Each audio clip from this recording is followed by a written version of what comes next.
hoc committee of the constituent colleges of Manipur University continued protest against the state government's plan to recruit new teachers. DEV insisted on settling the issue of existing teachers before any fresh recruitment is taking place. Prime Minister Narendra Modi today said that India is ready to protect humanity with not one but two made in India coronavirus vaccines as the disease outbreak continues to wreak havoc on economies and overwhelm public healthcare systems. In the corona era, today India is among the countries with the lowest mortality and highest recovery rate in the world. Today, India is ready to protect humanity with not one but two made in India corona vaccines, PM Modi said.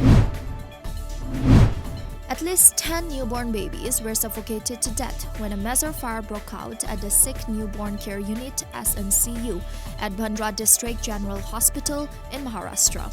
The fire reportedly broke out at around 1:30 a.m. Of the 17 babies, 7 were rescued. Media reports said that at around 1:30 a.m., a staff nurse found smoke in the outborn ward of the hospital. With 18,106 fresh COVID-19 cases, India's case load now stands at 1.43 crore. The country's death toll has mounted to 1,50,835. With 19,54,553 cases, Maharashtra has the highest number of coronavirus cases, followed by Karnataka. 9,24,137, Andhra Pradesh, 8,83,876, Tamil Nadu, 8,23,181, and Kerala, 7,90,882. Setting the pace for vaccine rollout next week, Prime Minister Narendra Modi will hold a virtual meeting with all chief ministers on coming Monday. The Manipur government today observed the 187th death anniversary of MAHARAJ GAMBHIR Singh.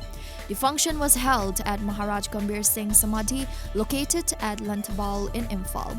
Chief Minister and Buren led the participants in paying rich floral tribute to the Maharaj at the commemorative event.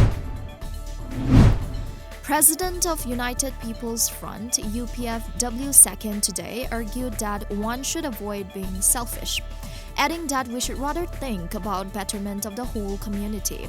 He said this during the observation of National Reconciliation Day commemorating the 187th death anniversary of Iningthau Jinglin Nongdren Khomba at lamjingbatomtv Sanglen Palace Compound, Imphal East. President of United People's Front (UPF) W. Second today urged that one should avoid being selfish, adding that we should rather think about betterment of the whole community. He said this during the observation of National Reconciliation Day commemorating the 187th death anniversary of Iningthau Jinglin Nongdren Khomba at lamjingbatomtv Sanglen Palace Compound, Imphal East. Troops of 44 Assam Rifles under the aegis of Headquarters 22 Sector AR began a 2-day childcare camp at Poklong Kulen village of TOUSEM subdivision yesterday. In absence of any medical services available in these far-flung areas, the children are facing many health issues.